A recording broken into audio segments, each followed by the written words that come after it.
représentant plus de 40% de la population mondiale et contribuant directement à plus de 25% du PIB mondial grâce aux économies émergentes, le BRIC s'est progressivement imposé comme l'une des alliances les plus influentes remettant en question l'hégémonie financière mondiale actuelle.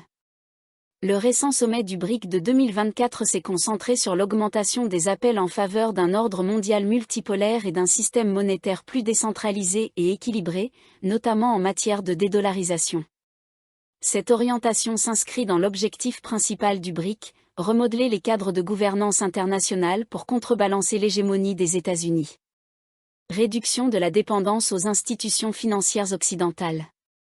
Le sommet du BRIC, tenu à Kazan, a donné lieu à des discussions approfondies visant à réduire la dépendance de ses membres vis-à-vis des institutions financières occidentales et à renforcer leur autonomie économique. Les participants ont insisté sur la nécessité de promouvoir le commerce bilatéral et multilatéral en monnaie locale, un pas essentiel vers la mise en place d'un cadre financier solide permettant de protéger les pays membres des effets négatifs des sanctions et de la volatilité des devises engendrées par des facteurs externes. Collaboration UPI. L'Inde a mis en avant son initiative de paiement unifié, UPI, adoptée par plusieurs nations à travers le monde, notamment la France, les Émirats arabes unis, la Malaisie, Singapour, le Bhoutan et le Sri Lanka. Le succès rapide des services UPI en Inde a été présenté comme un modèle à suivre pour les membres du BRIC, les incitant à envisager la proposition indienne d'un système de paiement décentralisé pour l'Alliance.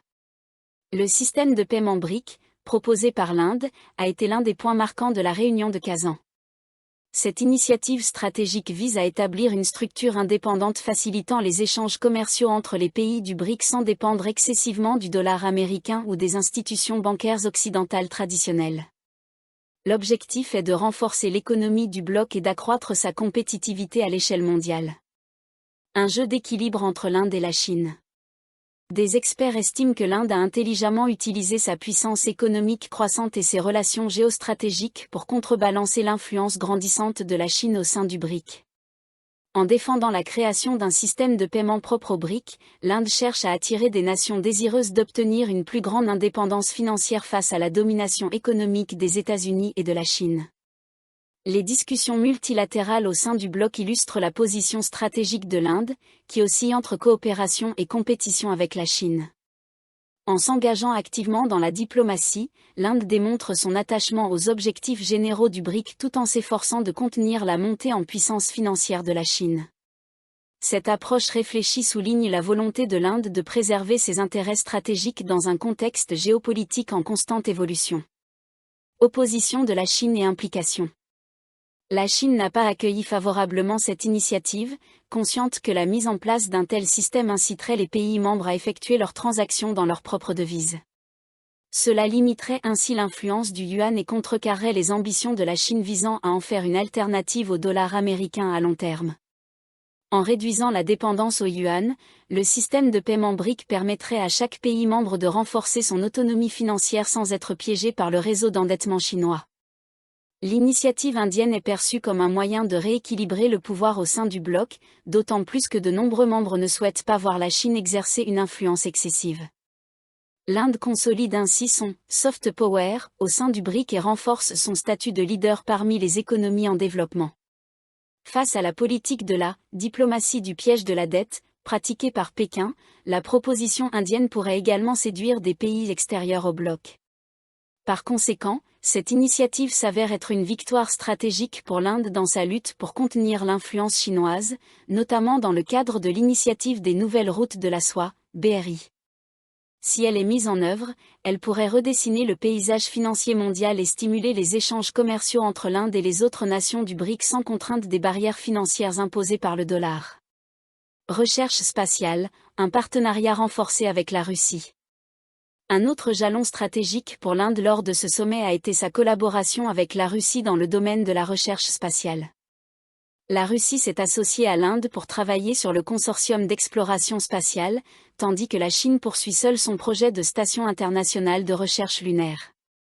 La Russie, qui se considère toujours comme une puissance majeure en matière d'exploration spatiale, avait refusé l'offre initiale de la Chine de rejoindre son projet en tant que membre subordonné. L'Inde, quant à elle, profite habilement de cette rivalité implicite entre la Russie et la Chine pour renforcer ses liens avec Moscou. L'objectif de ce partenariat est de lancer un petit réacteur modulaire sur la surface de la Lune avant que la Chine ne le fasse. Cette coopération permet à l'Inde de se positionner stratégiquement dans le domaine de la recherche et du développement spatial. L'adhésion de l'Éthiopie, un coup stratégique pour l'Inde. L'un des résultats géopolitiques majeurs du sommet de Kazan a été l'admission officielle de l'Éthiopie au sein du BRIC. Ce pays, historiquement en rivalité avec Djibouti et l'Érythrée, offre à l'Inde une nouvelle opportunité d'accroître son influence en Afrique. Djibouti et l'Érythrée, qui entretiennent d'excellentes relations avec la Chine, hébergent des bases navales chinoises et occidentales. En proposant l'adhésion de l'Éthiopie au BRIC, l'Inde entend contrebalancer l'influence croissante de la Chine dans la Corne de l'Afrique, une région stratégique sur le plan économique et géopolitique. Cette manœuvre rappelle l'intégration du Pakistan à l'Organisation de coopération de Shanghai, OCS, soutenue par la Chine pour affaiblir l'Inde.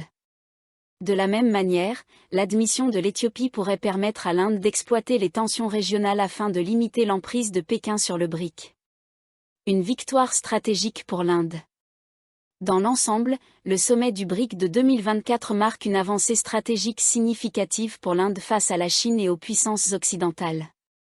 L'Inde a non seulement consolidé sa position au sein du bloc, mais elle a également su tirer parti des rivalités existantes pour accroître son influence dans les sphères économiques, financières et spatiales.